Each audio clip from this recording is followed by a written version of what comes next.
Okay, everybody, I've just started recording. So welcome to our next in a series of CPD in 43, which is coming from Newton Waterproofing. We've got Richard Crossley on the screen, who will be talking about waterproofing system for basements. Really interesting area, very technically, you have to be very technically minded to sort of really understand how to do these efficiently, effectively, and you have to pay particular attention to the detailing of junctions, etc. So it'd be really interesting to hear the talk that he has to do today. So we'll hand you over to him very shortly. Just to highlight a few talks that we've got coming up moving forward. We've got one coming up from Stantec, which is on Wednesday, 28th of July, which is ground investigation and geohazards.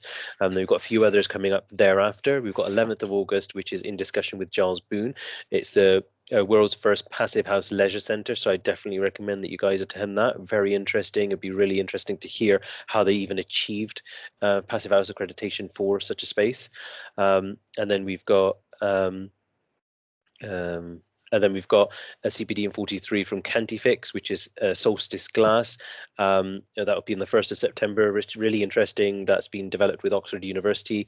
Very interesting development on the glass, and particular focus on why they've actually gone about producing that. So really interesting again.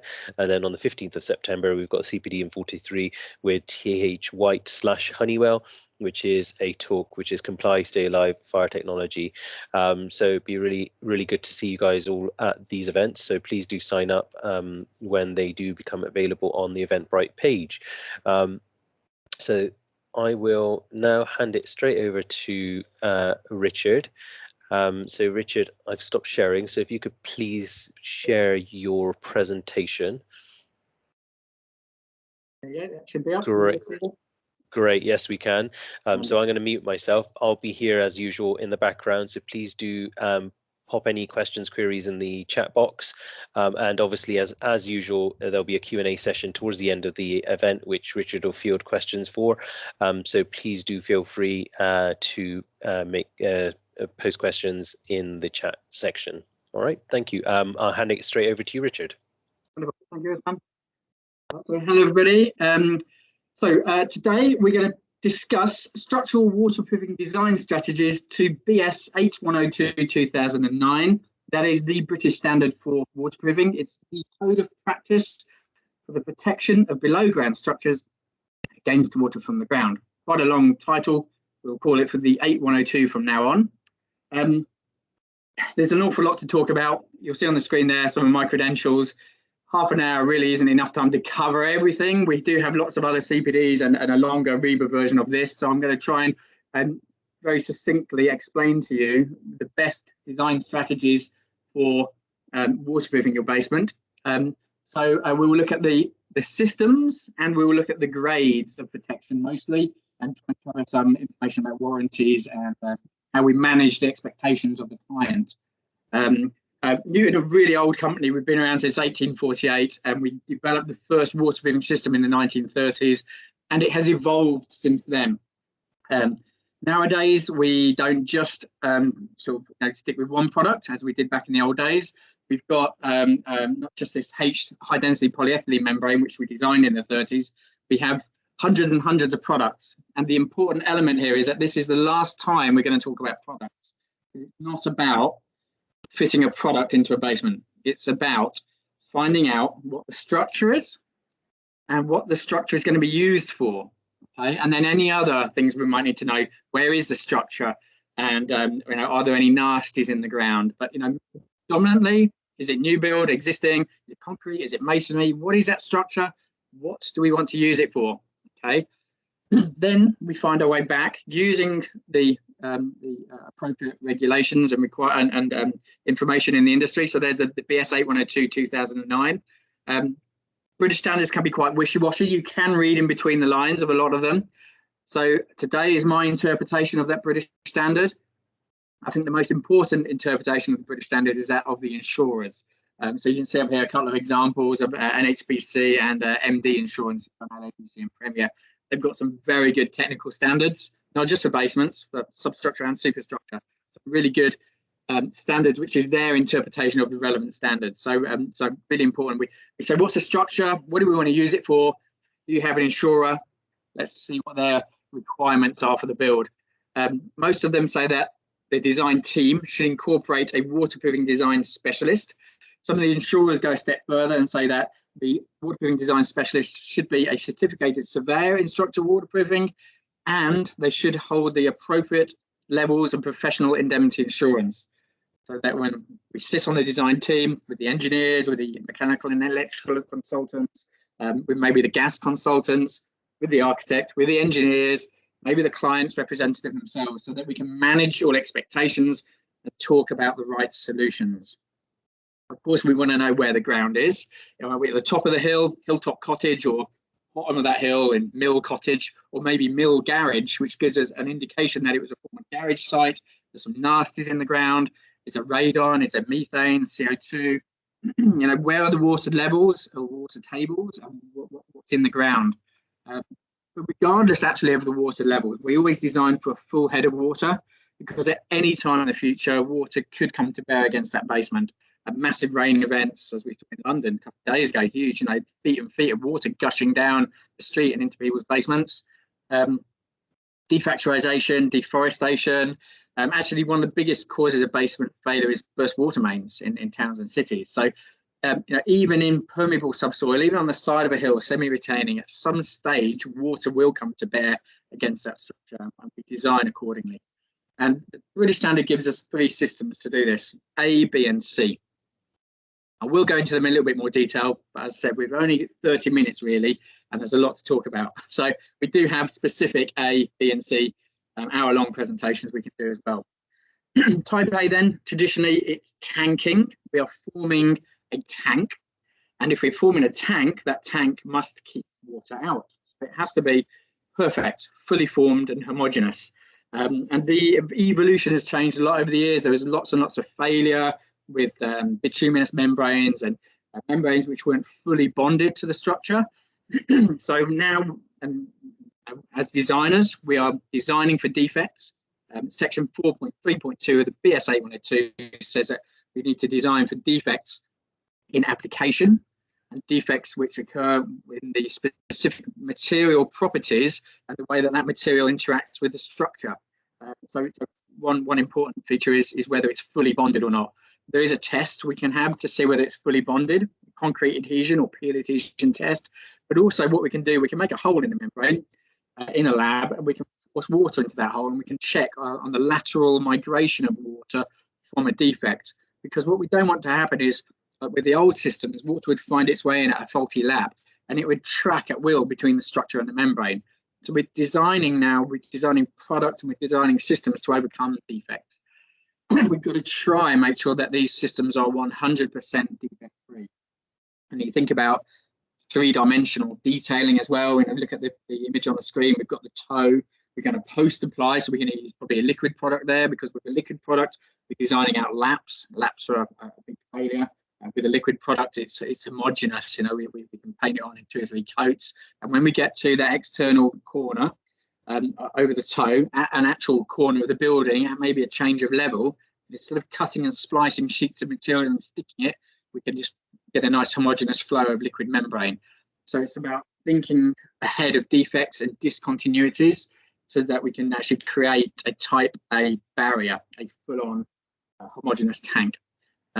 Another detail I have to tell you about is the detail at ground level. Most of the time, this will come under the groundworkers package, the basement, and then they will want to create their basement, and then somewhere at or about ground level, they want to get paid and they want to get off site. The facade contractor then will come on, and they want to get the cladding or the brickwork up as soon as possible.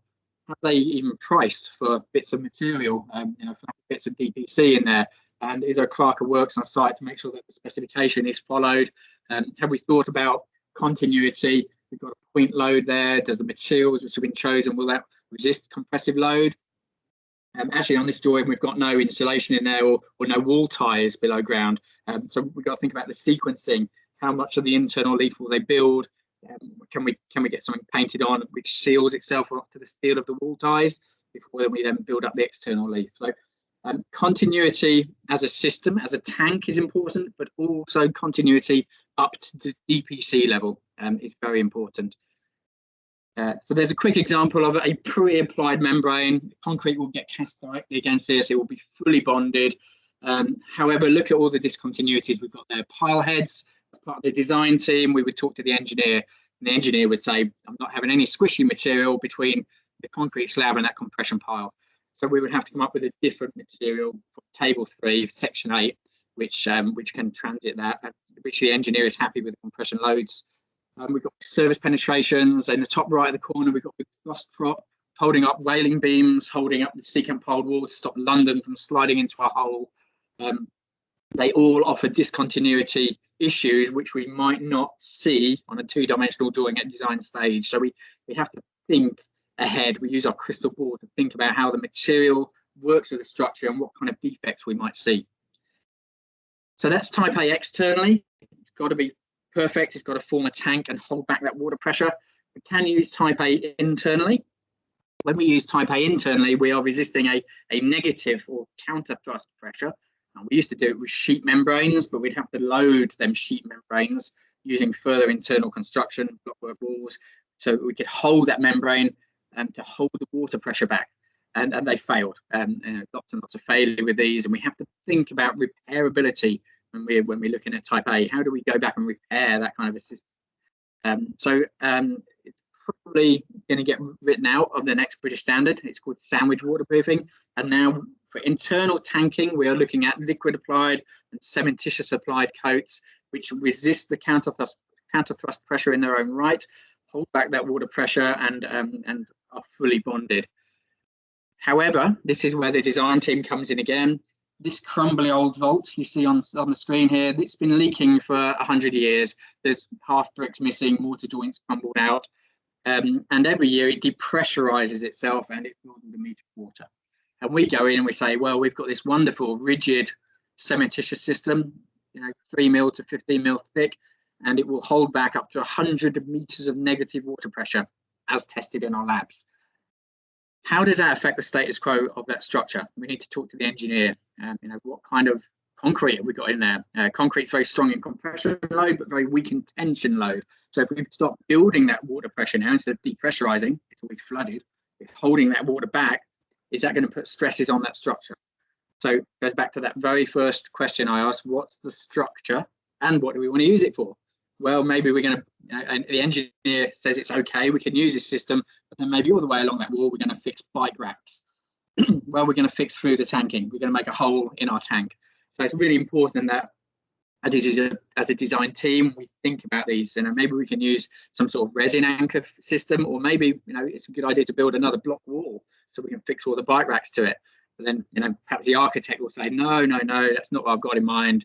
I haven't got enough space for that. Aesthetically, it doesn't suit. So it's really important to understand how the waterproofing works with the structure, but also how it works with the client's expectations for finishes.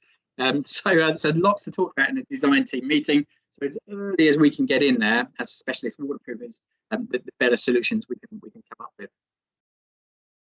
So type A, externally or internally, it's forming a barrier to hold back water pressure, and it works with the structure, but the structure only has to resist the sort of imposed loads from the ground and from the water.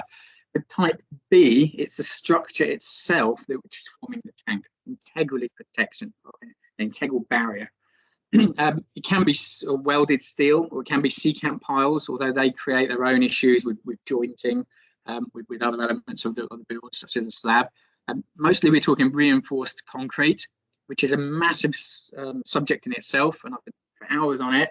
But really what we're trying to achieve is not waterproof concrete, as you might have heard, but a watertight structure. So concrete, reinforced concrete, is a composite of sand and cement and aggregate and water and steel. The steel resists flexural loading, it reinforces it, and it also resists shrinkage cracking as well, with the hydration of the concrete. Now, a lot of the insurers say that they won't accept reinforced concrete to be type B unless it's designed, the BS-EN 1992 Part 3 minimizes shrinkage cracking to 0.2 millimeters. 0.2 millimeters being a figure which is deemed, depending on section thickness and depth, it's deemed to clog up. It's deemed to seal itself. It's called autogeneous healing, whereas the water particles come through that crack. So big particles of earth in there, but it also it actually rehydrates any unhydrated cement, and it forms from the calcium hydroxide. It forms a calcium carbonate, which is often called a free lime. If you've ever seen structures leaking, it's like a white chalky substance, and that can clog up very fine cracks. So we want to talk to the engineer again about our structure and getting it designed properly, and we want to think about other areas, because we can't form our tank all in one. We have to have joints in it. So we have water bars, lots and lots of different types of water bar, and they will work in different ways. But we also want to think about repairability and defects. So a lot of the time now we're pushing for not passive water bars, so metal or PVC, but not even really hydrophilic water bars, because we can still get defects. What we're looking for now really is injectable water bars. So I'll just quickly go back a slide. This image here is an injectable water bar. It's got tiny little holes in it, and it has delivery hoses from an injection packer. So we form the concrete really, really tightly, and then we say to the ground worker, is the concrete perfect? And they say, of course it is. So then we'll inject a resin down the hose. We know for every metre of hose, we get a quarter of a litre of resin. And then we crank up the pressure on the injection port, and the resin seeks out and fills any defects. And we'll be able to quantify reasonably how many defects are local to that water bar. So we're thinking about repairable techniques, we're thinking about defects, and we want to try and make our structure as watertight as possible. Concrete is waterproof. It's 2.5 times more dense than water. So water can't get through concrete, and we can make it more dense by using plasticizers to reduce the water cement ratio, which reduces the capillaries, which can pass through section, too much water. We can use other additives, so pozzolans, very fine cements, very fine microspheres, which fill in all the gaps and make the concrete more dense.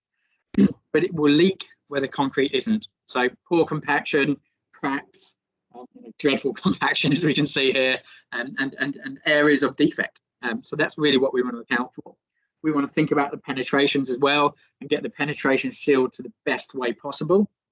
And that's not just surface penetrations, which we can actually design some very nice components for, as you see on the screen, but it's also the formwork accessories, so tying the formwork together, tie bolts. So again, we've got lots of techniques to seal these very quickly and very efficiently. If something's quick and efficient, it usually gets done properly on site. So with A and B systems, we are forming a barrier and we're trying to hold that water out. Type C is completely different. Type C accepts that water's coming through our structure. It derives really from refurbishment, but it's used more and more these days in new build because it depressurizes any water and it manages the water. Having said that, we don't want to build our sort of grand design hay bale basement and then just rely on a Type C system to manage that water. Section 10.1 of our British standard says that we must control the quantity of water coming through the structure in order not to inundate the drainage capacity of our Type C system. So we've got to try and keep the water out, but depending on what we're using the environment for, we might need to manage the seepage, manage the defects. The Type C system has evolved massively, and again, I could talk for hours on the evolution of this. We've got some very good technical articles on what was the traditional modular system, where we have gully drains within the slab, or where we use the perimeter drainage technique, which the insurers prefer. So a lot of the insurers now won't warrant a modular drainage where we have a sealed wall floor membrane and gully drains. They use this perimeter drainage technique where we use this, what we call the base drain, to depressurize a void at the wall floor junction, so that the water then finds its own way around, its own hydraulic gradient in a ring main back to a sump. Or if we're on the side of that hill, we could maybe naturally drain this. We've got to make sure that any natural drainage or any existing sewerage is completely safe, that water cannot back up through our Type C system. The Type C system is not designed to hold water back, it's designed to manage the flow of water. So mostly we were looking at pumps, and within each sump we would have 2 pumps, a duty pump and a backup pump, and then we would have other elements to help with defects. So if the pump fails, the duty pump fails, we'd have a backup, a high water level alarm, which alerts us to the fact that it's failed. And then we have a backup pump with a flow switch a little bit higher. We would also have battery backup in case there's a power outage, and we would want to make sure that that battery was sufficient to pump quantity of water for a given amount of time the electricity comes back on. We'd have an inverter to swap from AC to DC current and to recharge the battery. And that's pretty much a minimum requirement. We can go much further. We can put control panels in there with Wi-Fi enablement, and we can put generator systems in, because it's all about maintaining the flow of water. So we need to maintain the Type C system and on all parts of it, including the heart of the system, which is egressing the water, either via pumping or by natural flow. And this is, one of the key words with Type C is maintainability. So on the right-hand side of this image, you can see what was the modular system, which we're using a 20 mil membrane to allow water to drain, and the water just pools because the slab's never completely laid to falls, it's not completely flat. As the water pools, it collects and it forms this calcium carbonate, the free lime, and it clogs up. And if it clogs up, the water can't flow. In the bottom right image, you can see the same calcium carbonate forming, but instead of within a 20 mil drainage zone, it's within the 50 mil of the base drain. This is actually a 63 mil pipe inlet, and it's completely maintainable. We can get back into that and clear it all out with an acid solution. So really important then that we're thinking about which system to use, A, B, and C, where the likelihood of leaking is high, or where the consequences of failure to achieve our required internal environment, where the consequences of failure are unacceptable, we must use two systems. And the British standard, and quite a lot of the insurers say it could be A and B, or A and C, or B and C. Now, from my point of view as a designer, I would say that with A and B, both systems are holding water back, both systems could have defects, and both system defects could align. Therefore, actually, where the consequences of failure are unacceptable, I would say you should always use a Type C. It's all about explaining this to the design team and managing the expectations. There is case law, the High Court case called the Outwood versus Weatherward case, and it's where the judge ruled in favour of the installing contractor and against the designer. And they said that where you've designed a system to where the system has to be perfect to hold back the water, then you're not thinking about failure, and it's unreasonable and unrealistic to have a defect-free installation. So that's really quite a key point when we're thinking about our A and B systems and our C system as well. We need to think about defects. We need to think about trying to hold the water back, but also trying to manage that water.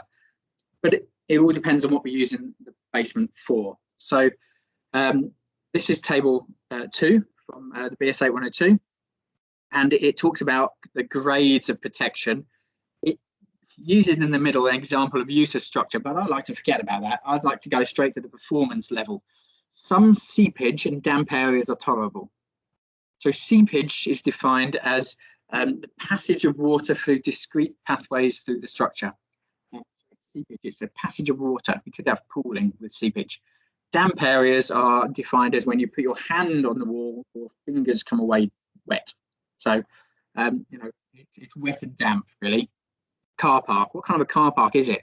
Is it one of those sort of municipal car parks, rough end of town, with suspicious smelling stairwells? Is it a really nice car park under some very plush apartments? Each apartment going for 800,000. Each stairwell will be carpeted and very nice. All the tenants have very posh cars, push prams parked behind them. Or is it a car park I designed once on the Bishop's Avenue in North London, where there is midnight blue carpet to match the Porsche and a really spot-on, snap-on workshop in there? What is it going to be used for? Let's talk to the client and manage their expectations. Grade 2, no water penetration, so no seepage, but damp areas are tolerable. Okay, so storage areas. What are we storing? Lawnmowers and bikes or works of art? Really important to understand that. Grade 3, completely dry. No water penetration is acceptable. Now, we might need some further work here because the old British standard had grades 3 and 4, dry and totally dry. The difference was the internal environment as humans create. As humans create 20 times more vapor than you would ever get vapor dry from outside to in. So maybe we've designed some student accommodation, and in every room we've got towels on radiators and hair dryers going and showers going and kettles going.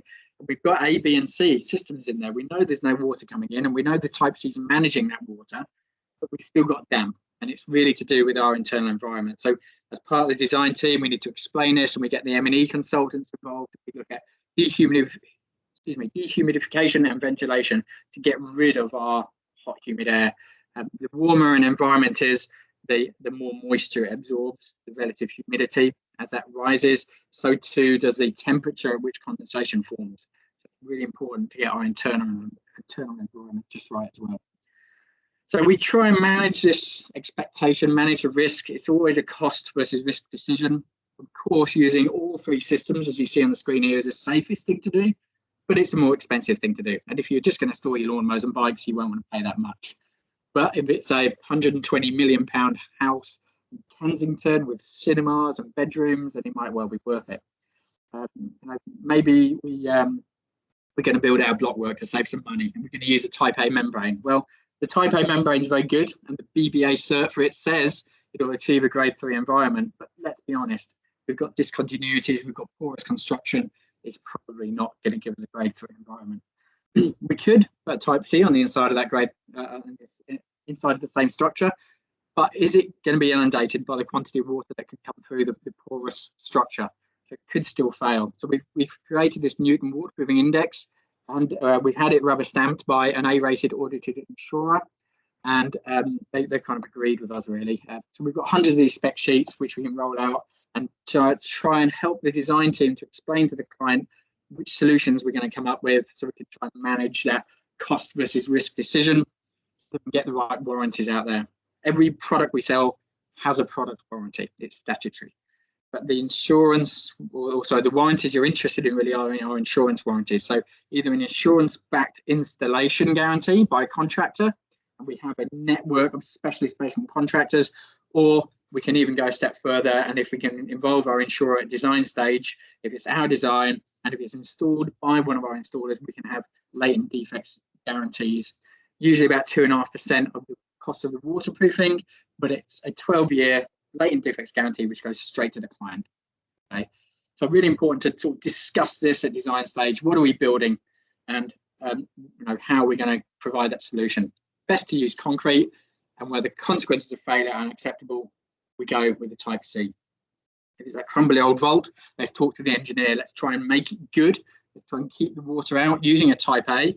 And then where the consequences of failure are unacceptable, where we need it to be completely dry, we would then use a Type C system.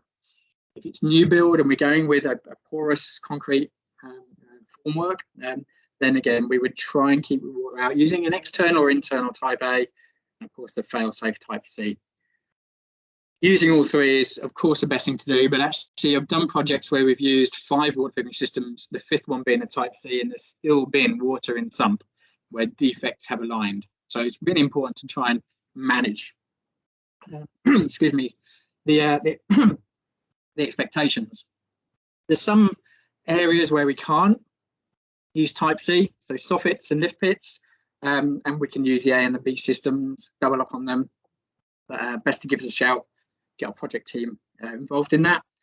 We can use the same theory of design, excuse me, a bit dry in the throat. Use the same theory of design for flood protection, and for damp proofing, for gas protection, and also if you've got a heritage officer involved with the site, then best to get them involved at early stages as well. So we have a network of specialist contractors, and they're all financially and technically vetted by us and by our insurer. So we would always try push our designs and push the project to use the specialist contractors so that you get the best warranties.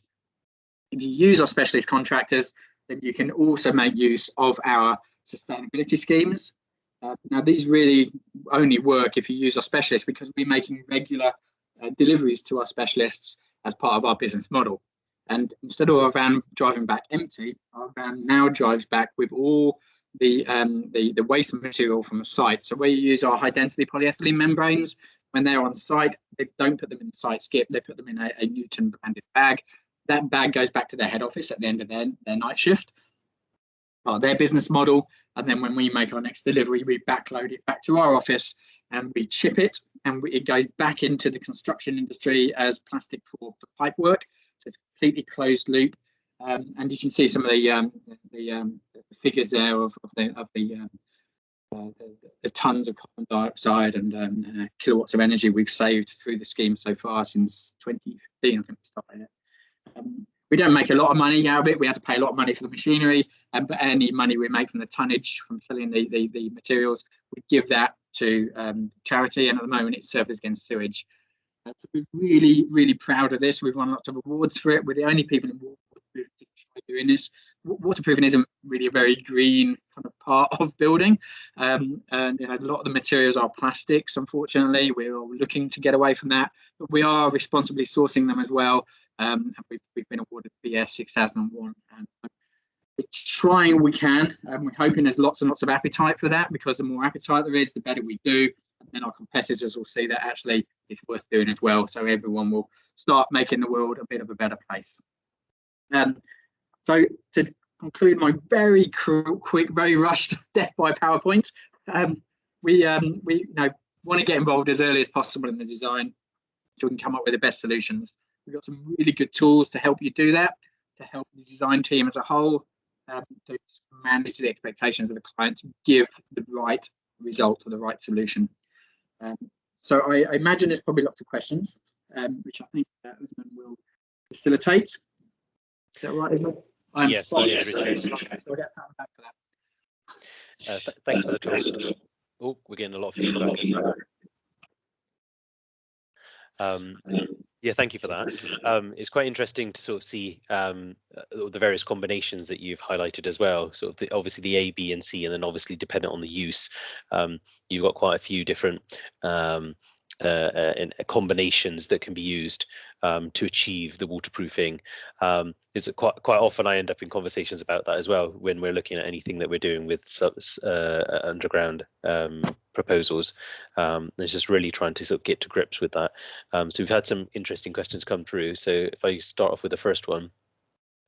So protection of completed waterproofing, particularly internal type A, is a key consideration, but often gets omitted for value engineering reasons.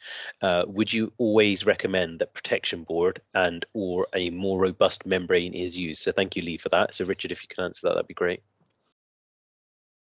Oh, Richard, I think you're muted. Yeah, so I'm muted in case of this feedback. I find protection more important for external than internal, but maybe that's down to the products I use or the systems.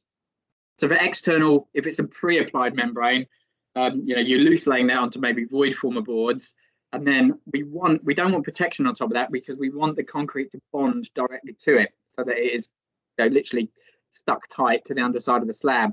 But then the issue you've got there is ground workers dragging steel across it, walking across it. The membranes are usually fairly robust to stand up to that. But if there's any areas where there's, they're cutting the steel, we would put temporary formwork down to protect it, but we want to lift that so we get the full bond.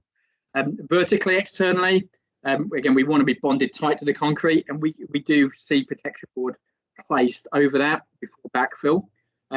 Quite often that might actually, to sort of value engineer, we might use a drainage membrane as protection, because then we're helping to sort of drain and relieve any hydrostatic head and protect the membrane.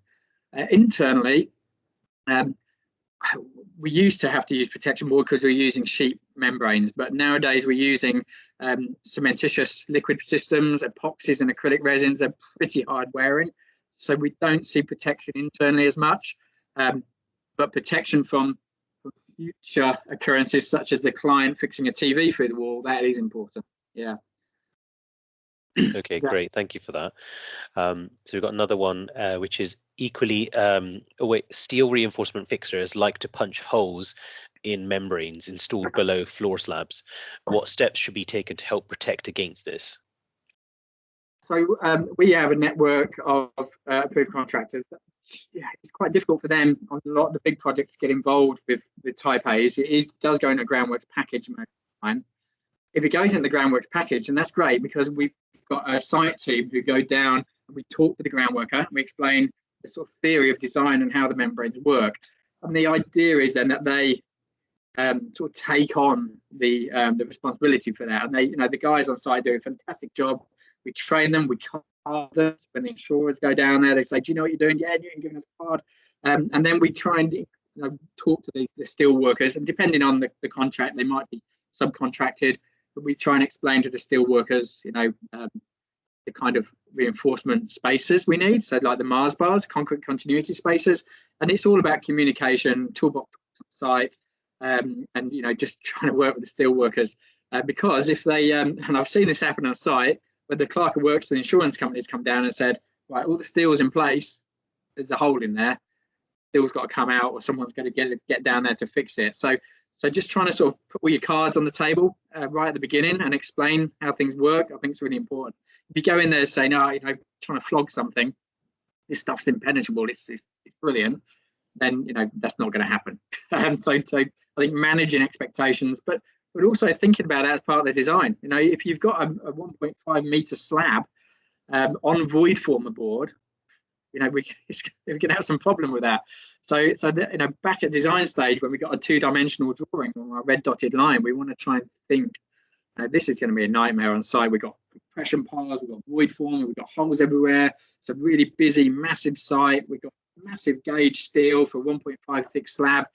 Is type A under slab the right solution? That's what we've got to say. Okay, great. We've got another question, which is, are there tests that can be done to verify the integrity of the installed roof waterproofing before covering up? I'm aware that gas protection membranes need independent verification, but I'm not aware of any requirement for waterproofing. That's the exact question. Yeah, no, there's not really.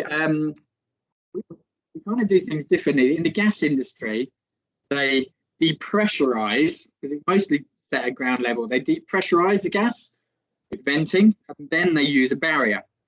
And therefore, it's important that the barrier is 100% perfect. So they might weld it, and then they'll have verification techniques. But this is all usually above the slab, or at least above the venting. If it's under the slab, then you can only really use your eyes. You can't really test it very well. You could use lancing techniques, and there are companies out there to do that. The British standard actually says that the design has to be verified and the installation has to be verified. And so there are companies out there who do it. But waterproofing is a bit different. We form a barrier, but we accept that there'll be defects in that barrier. Then we manage it with a C. So the British standard, although talks about quality, and trying to get the best membrane and designing out defects, it doesn't really talk about quality assurance or having to use a verification company. We always try to do that. We have a site team on site. We're trying to make it as close to 100% perfect as we can. But it all depends on the type of membrane, how it's installed, how we can test it. If it's a type A post applied onto a deck, then I think that is more important, because you're relying on the A and the B. But again, depending on what kind of product it is, so therefore the test procedures differ. Maybe you could use spark testing, and if it's like a plastic or rubber membrane, you can use spark testing for cementitious membrane. So I think a lot of it really depends on the overall design and which products are being used. I agree. We should look more at quality assurance, but I think the design is such that not quite as important. Thank you. Yeah, great questions, Lee. The other thing I was quite interested to find out is, obviously we've had BIM Level 2. I'm just wondering whether Newton in particular have used that or any other applicable softwares for example, types of clash detection. You mentioned almost finite, sort of very fine elements that could potentially cause major issues to the tanking, and I'm not sure whether that's even covered in that area, or whether it's just something like you've mentioned, again, is from your experience. I'd be interested to hear about clerk of works, what your recommendation about people supervising on site, and then additionally is obviously the workmanship. So obviously you've got the approved contractors that are doing these works, but obviously there's other people who may have experience with other manufacturers and so on. So I'd be interested to hear sort of on those various items. Okay, wonderful. So if we go back to clerk of works and BIM, let's go BIM first. The British standard talks about thinking 3-dimensionally. So BIM, when I first started going to BIM presentations about maybe 12 so years ago. I'm really excited about it. This is brilliant, because getting that continuity, that three-dimensional thing would be great. But I think it's a bit of a struggle for us because the membranes are always attached to another building element. So they might be attached to that, in that linear plane to that wall. And because it all kind of comes linearly, I understood there was a lot of struggle. The membrane wasn't its own tank; it was attached to something else, and therefore at the 3D interfaces we found problems. It wasn't like an RSJ hitting another pipe. Two solid objects hitting each other. We were attached in linear planes to other elements which were composite, which had linear planes. So there's quite a lot of problems, I understand, in the earlier BIMs.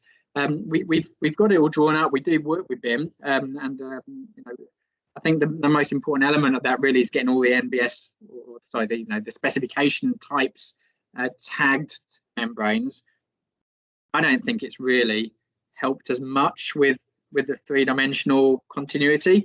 Some of our approved contractors use like a four-dimensional program where they can build the structure on site or within their computer 6 months before they get on site. It helps them with their costings, and they seem to have a bit more luck with their packages when they're building it, because I think with their own experience and running through it, and they go, right, as that steel comes in there, we're going to have an application problem and there's going to be some continuity problems. So I think depends on the modelling, depends on the programs and who's operating them. I think there's some really good opportunities in there, but I'm still not sure whether it works properly. I'd be interested to hear your opinions on that as well, because it's just, I'm quite detached from it.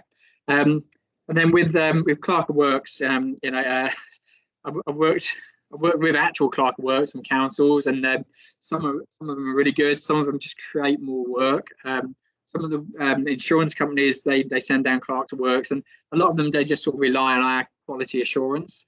So we love specialist installers, people who we've technically vetted to install, but quite often we are working with other specialists who maybe aren't Newtonized, or we're working with ground workers, but we would always jump on site and give them the training and then give quality assurance as well. It also all comes down to warranties. What part of our criteria for having our specialist basement contractors is that they carry the appropriate levels of PI, and they carry the appropriate insurance-backed guarantees, and they've got a history of waterproofing, and they are financially sound enough to last another 10 years. So quite a lot of our criteria is born around making sure they're good, bona fide, capable companies. When we're dealing with people outside of that, we don't know that, and so it comes back down to what kind of warranties is a client going to get. We will jump on, we'll show the ground worker how to install something, and then they go, you get the sign off, All Newton. What do you mean the sign off? You get a product warranty, and we can facilitate an insurance-backed policy, but we need to do that early doors and get everyone buying into that. Or you use our SPCs and get their insurance backed, but just jumping down on site for 1 day out of 2 weeks to show a ground worker how to do something, signing something, you're not going to get anything for that. Let's be honest. This is what we have to do. So a really interesting sort of connecting question is that in terms of PI, should clients be advised that they should engage a waterproofing firm to provide guarantee/cover? And then it goes on to say insurers won't insure practitioners who will be involved with basements, new or conversion. That's just me reading the exact question, by the way. Yeah, the insurance market is in a bit of a mess at the moment. Lots of different things fed into that, I understand. And I'm not an insurance specialist, although I feel like I should be. The last 5 years, I'm trying to get through this market.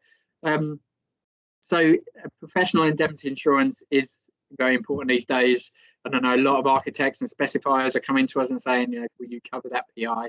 And we can do that. We've got different levels. So we've got a sort of standard level of, there's your standard details, there's standard data sheets to crack on, or we can go to the next stage and actually design it and give a certain amount of drawings and take the PI. a lot of our contractors will automatically, again, we make sure they've got levels of professional indemnity insurance, because if they're going to install, they've got to look at our design and agree to our design to say, yep, we're happy to insure that. So they have to have levels of PI as well. The BS is quite woolly about this. It said that you just had to be, I think, suitably experienced, but it is the insurers like NHBC and MD Insurance have come back and said, no, make sure that whoever's designing it has, as a minimum, really, I think, the certificated surveyor and structural waterproofing qualification, which is available, from a trade association through a ABBY, who are like an independent exam company. So that CSSW, I think, is really important, and also, proving that you've got, £1 million worth of professional indemnity insurance to back the designs, I think, is really important as well. Great. Did I answer that or disagree with it? Yeah, I believe you answered it. And then we've got a question from Shiva. How does the system work when a post-construction modification is required on site? Yeah, it depends on the system and the structure. So with type A and B systems, that can be quite difficult. So maybe we've designed a pre-applied system with reinforced concrete being put against it, and then we get on the site and the ground worker decides they've just not got enough room to get the formwork up, and they're going to build block work. The pre-applied membranes don't work with the block work, and it needs a very quick sort of on the hoof redesign on your back foot, going, oh, how are we going to do this? And they're on site ready to build. So it really depends on the types of product, the types of systems. We like to try and make sure the systems are compatible with each other and interchangeable, so that if we've got a pre-applied against concrete, and then the concrete delayed, they want to maybe do some block work on that day, can we get in and lap onto it? There's so many. It's such a sort of expansive question. If you've got something specific, give us a shout. We can try and work out a solution for you. With the Type C system, again, it's very sort of interchangeable. It's very flexible. So if on site they go, oh no, we need a wind post in there now, we can cut it out, put the wind post, and then reseal around it. So, sorry, really hard to answer the question, but we using our philosophy of design, we'd have to just kind of work out a new solution in those areas of remediation. Okay, great. I'll just like to wrap it up with a final question. Just want to get an idea of the practicalities of having someone like yourselves involved. So, for example, if we're doing the concept design and looking to introduce a basement, would you want to be involved in a very light touch way at that time, or would you want to be involved post planning, and then we've kind of got the form of what we've got for the underground area, and then move forward with doing the design development, etc., and the technical basis? Is it where would you like to be involved? And then also you briefly mentioned that you would be on site.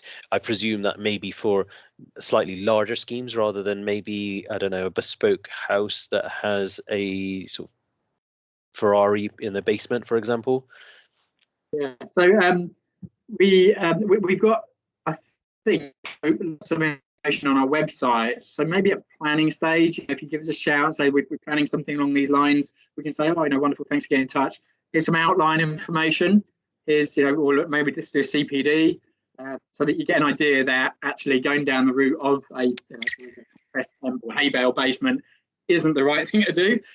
So get an idea before you start planning that. Yeah, we're probably going to want concrete, or if you're going down that kind of ecological house, trying to find something that will work.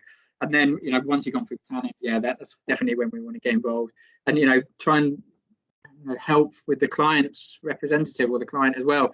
And it depends on the size of the scheme. So if it's a massive scheme, 20,000 square metre, 3-story basement, 7-story tower block above it, then you're not going to get one of our NSBCs involved early days, because there's tender processes there. So we would definitely want to be involved there, and might even use our latent defects insurance and our PI design service. If it is like a much smaller, lower ground muse, usually what we do then, we give some standard information to the designers, to the design team, and then we would definitely push it down the route of a Newton specialist basement contractor, because it's going to be probably a type A and type C internal or something like that. And they would want to talk about cost versus risk, and they'd say, oh yeah, we're happy with the type A there, we'll do a type C there, this is the price and the cost for it, and it ties up better. If it's a high-end resi, then yeah, we get involved with design and then also try and feed it down to an NSBC as well, to make sure the right warranties are all included. It all really comes down to warranties really at the end of the day. Quite often we see projects where the architects have come on, specifiers have come onto our website, chosen some systems. The next thing we know about it is someone's phoning up to us on material, and maybe even technical don't hear, because the sales teams pick up the phone and say, yep, we'll get the material out, and it goes to site and we don't know about it. I'd rather know about it. I'd rather we were involved, because what might happen then is 3 years later we get the phone call going, your product's failed. And then we find out it's the wrong design, and the discontinuities and modifications happened to construction we weren't involved with, and it's ended up in failure. And then our name is attributed to that failure, and we knew nothing about it. So we'd much rather know about it at an early stage. Great. Just a final one. I don't know whether you do provide CPD certificates for this type of event, but would that be something that maybe your admin team would be happy to do? Yes, Becky would do that. If you can get Becky a list of all the attendees. So what I'll do is, if she doesn't mind, I'll ask them to contact her directly. Would that be okay? Yeah, right, if you send it to info at newtonwaterproofing.co.uk. Great. Okay, and then obviously as well, if you guys have any schemes that you want to talk about directly with Newton, then obviously please feel free to call Richard or any of his colleagues and discuss as such, and then they can obviously have a look at the various types of waterproofing that may be required for said site. I'd like to obviously thank Richard for his talk today, very much appreciated. Just go back to our CPD in 43, so that's a talk directly from Richard Crossley from Newton Waterproofing, where he's obviously gone through whistle-stop tour of the various types of A, B, and C, and talked about it in various facets. I've noticed a few people have expressed interest in potentially doing further, more in-depth talks. Obviously, I can discuss that with Richard and schedule those in due course. As mentioned as well at the beginning of the talk, we've got a couple of extra future events that we've already scheduled in. One's from Stantec on the 28th of July, ground investigation and geohazards. Another is on the 11th of August, in discussion with Giles Boone, world's first passive house leisure centre. Following that, we've got one on the 1st of September, which is CPD in 43 Cantifix, Solstice Glass. And then the next one, which we were advertising at the moment, is the 15th of September, CPD in 43, which is TH White / Honeywell, which is Comply, Stay Alive, Fire Technology. So I'd like to thank Richard again for doing this talk. Apologies for not giving you enough time to go through it in detail, but hopefully everyone's started to get a sort of a slight appreciation of the technicalities and the speciality of actually doing design underground, and we look forward to seeing you again in the near future. Thank you, everybody. I'll stop recording now. Thank you.